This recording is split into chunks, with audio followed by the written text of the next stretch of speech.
What's up, guys, and welcome to One Take. I'm Gil, and today we're talking about The Expanse, Season 5, Episode 8. This will be a full recap and review, so it will of course be full of spoilers through Episode 8, but no book spoilers, so nothing from any future episodes. This has been a roller coaster season for me, where I'll go from loving an episode one week to a little more lukewarm in the next. This week was something in between. I loved Naomi's story this episode, but I continued to be underwhelmed with what we see from Amos and Clarissa. That's where the story feels like it's beating around the bush a little bit, shying away from showing us the true devastation that the asteroids caused. We saw a glimpse of it with the body bags, but I was hoping for more. And generally, their story this season has worked best for me when it focuses on the inner struggle of both these characters, and anytime it strayed away from that, it started to lose me. But, like I said, on the other side of the spectrum, I enjoyed Naomi's story. I also enjoyed the bits we saw of Avasarala this episode. But anyway, there's a lot more to talk about in the recap. First, quick reminder, if you're enjoying these videos, to like and subscribe for more just like them. Issue 2 of the Expanse comic, Bridging the Gap between Seasons 4 and 5, comes out today, so look out for my recap of that later. On to the review. We'll start with Amos and Clarissa. They stop for a bathroom break and note that her blockers are finally starting to wear off. Then they realize they're at an old people's home where those who couldn't leave were euthanized. Clarissa notes that she saw a ship earlier and she knows where they could get one in order to leave Earth. But they'll need help, so they continue on to Baltimore. I won't belabor the point I already made in the intro, but if you've listened to many of my reviews, you know my biggest pet peeve is telling rather than showing. We're told over and over by Amos that this part of the world has turned into a post-apocalyptic tribal wasteland. Personally, I haven't seen enough to really feel that, so this one instance felt like I see what you're going for, but it's kind of too little too late. They reach Baltimore and meet with Eric. Clarissa tells him their plan. In New Hampshire, there are islands full of vacation houses used by wealthy people. Each has a hangar with a suborbital shuttle. They can steal one and get to Luna. They need Eric's help to get there, but he wants to know what's in it for him. A free ride off this planet, Amos explains. Eric refuses at first, pridefully not wanting to leave Baltimore, but Amos tells him the way things are going in the post-asteroid world, Eric and his crew won't be able to hold up for much longer.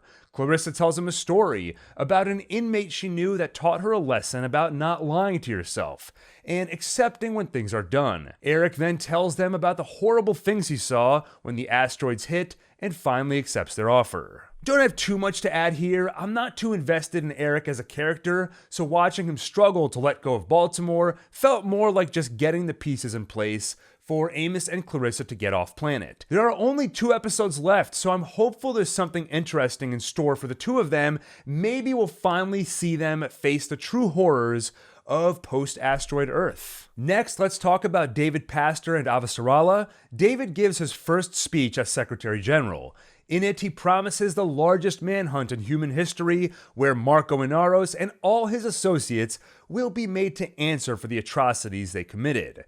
The audience seems to respond positively. I think they're doing a great job with this character. In David's speech, for example, you can feel why it would rouse the audience the way it did, but somehow the actor is still able to convey Pastor's inexperience.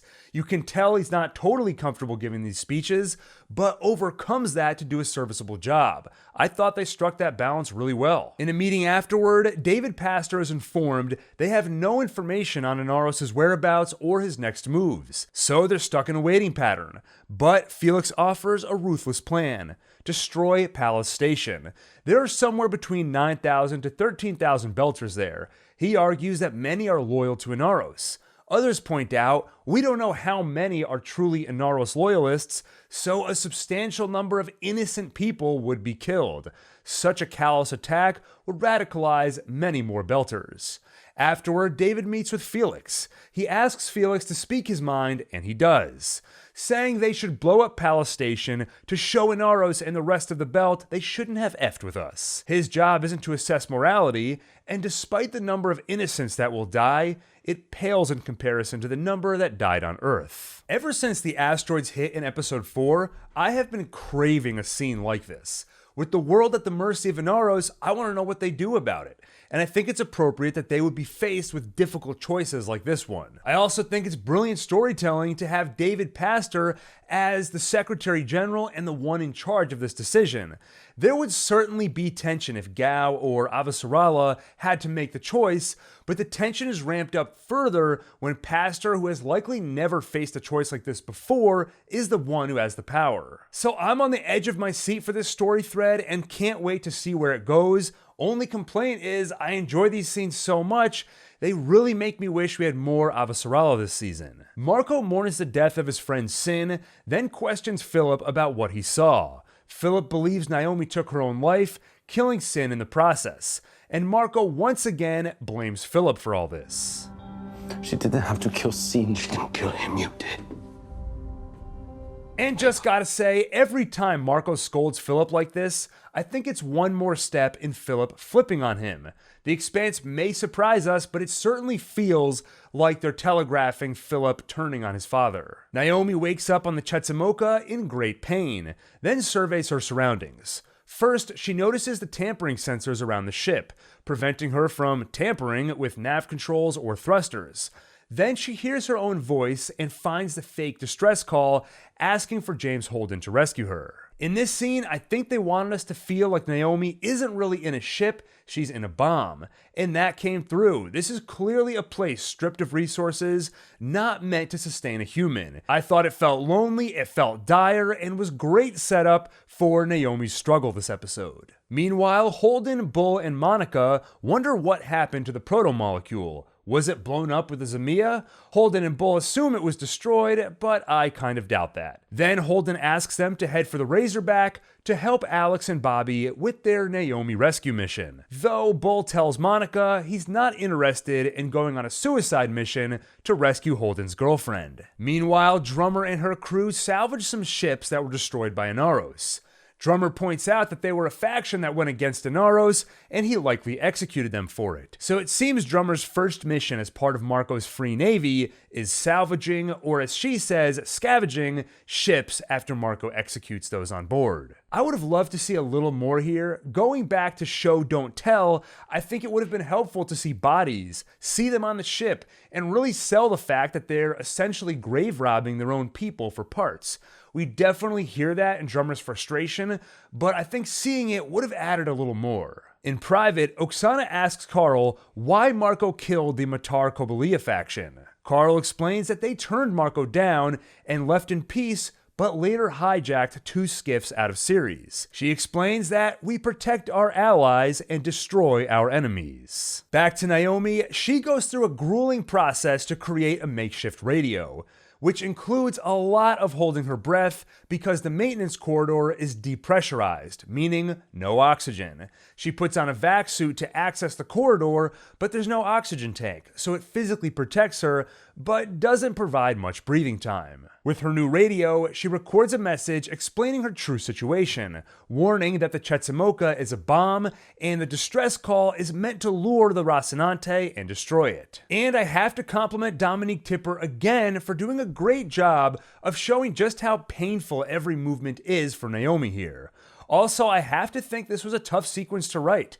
In the book, I'm sure Naomi's thought process is all laid out, so we know what she's trying to accomplish, and we know a lot more about her inner turmoil. How do you get that on screen? I'm sure other shows would sort of cheat and have Naomi talk to herself or mutter to herself. Things like, okay, I gotta build a radio. What parts do I need? Yeah, this could work. So I commend the show for not doing that and instead relying solely on Dominique Tipper communicating everything through her physical performance. There were definitely times where it took me a bit to figure out what Naomi was doing or what she was trying to accomplish, but overall, the struggle came through clearly enough that it worked for me. And as we'll discuss later, I loved the climax of this story. Later, Dummer is alone and struggling with their current situation. Oksana tries to reassure her they had to say yes to Marco, there was no other choice. She promises they'll get through this, but Dummer is not sure if she can. In the break room, they all bicker with each other until one of them spills some water. Then they laugh and are merry again as they start sucking up the floating water bubbles. I'd love to know what other people thought of this scene, so definitely let me know in the comments. because to me, it just felt super cheesy. First, bickering over who's going to make kibble and recycling your food wrapper felt pretty childish. Then the reaction to drinking the water bubbles was so over the top, like it was the funniest thing they'd ever seen. So that, coupled with how quickly the turn happened, we're at each other's throats, we're friends again, made it kind of an awkward scene for me. Meanwhile, Holden gets a message from the Razorback. Bobby and Alex received Naomi's distress call, but sadly it is the fake one and not the real message Naomi recorded. Carl informs Drummer they need to head to Ceres Station. Inaro suspects the Inners will be blocking trade routes, so they need to head there and engage any Inner ship they encounter. You can see Drummer so badly wants to say something, but can't and accepts the order. Then they pick up Naomi's distress call, still the same fake one from before. Drummer is determined to go help Naomi, but Carl informs her that Naomi is dead. She tells her the whole story, how Naomi walked out the airlock, and explains that the distress call is a simulation. Carl calls Naomi a traitor, and Oksana stops Drummer from drawing her gun. Powerless, Drummer leaves the room and screams in frustration. Then she drinks from the whiskey bottle that she was supposed to share with Ashford. I thought this scene worked really well by ramping up our frustration to the point where we wanted to scream just as bad as Drummer did. It starts with the order that they head to Ceres Station, then ramps up when Carl so callously tells Drummer that Naomi is dead, and then denigrates her. At that point, Carl is such a villain, and watching Oksana stop Drummer from doing anything about it, you want to yell at the screen. Then Drummer does exactly that. I hate seeing such a strong character reduced to this, but that means the eventual victory, assuming there is one, will be even sweeter. On the Chetzemoka, Naomi receives a message from Alex that he and Bobby are on their way to rescue her. That is, of course, terrible news, because that's leading them right into the trap. Then she has an epiphany. She can't send a new transmission, but if she can tamper with the ship's comm system, she can tamper with the message. So she starts making trips back into the corridor, looking for the right wire to jam so the message stops. After many attempts, she finally finds the right one. She repeats the message to herself so she can properly time her tampering to modify the message, intentionally cutting it off and back on at certain points. She does so a few times, then with no air left, cuts off the message totally and runs back to the oxygen-filled room. This was easily my favorite moment of the episode. I praised the choice of score last episode when Naomi approached the airlock. It was tense, moving, and melancholy, and I thought it was a brilliant choice to use it again here. This is Naomi Nakata of the person. If you get this, please return it. You can feel Naomi's intense relief and a glimmer of hope when she stays as long as she can in the corridor before running back. Also, having her repeat the message to herself over and over made sense logistically. She had to time her tampering right, but it also gave the actress a reason to vocalize something, which she hasn't really been able to do all episode since she's been by herself.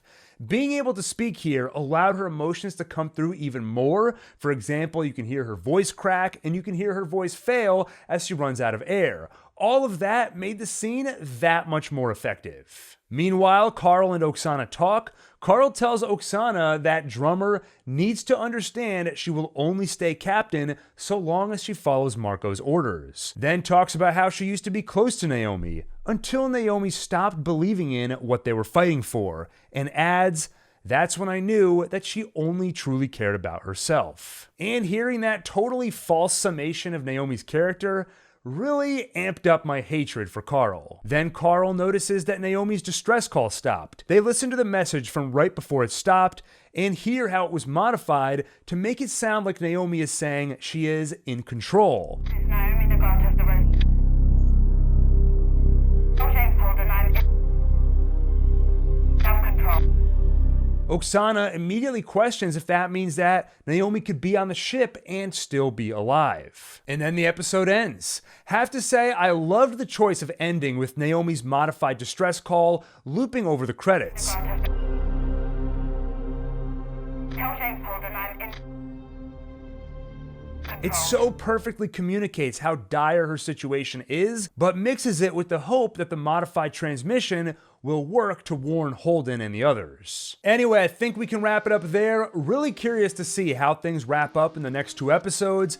If you enjoyed this video, please make sure to hit the like button, hit the subscribe button, and hit the bell icon for more videos like this one. Also, a reminder to stay tuned for my recap of The Expanse issue 2. Even if you're not a comic reader, I adapt the story as a sort of mini audiobook with music and sound effects, backed with images from the comic and footage from the show. So definitely check that out. With that, thanks for watching, and see you on the next One Take.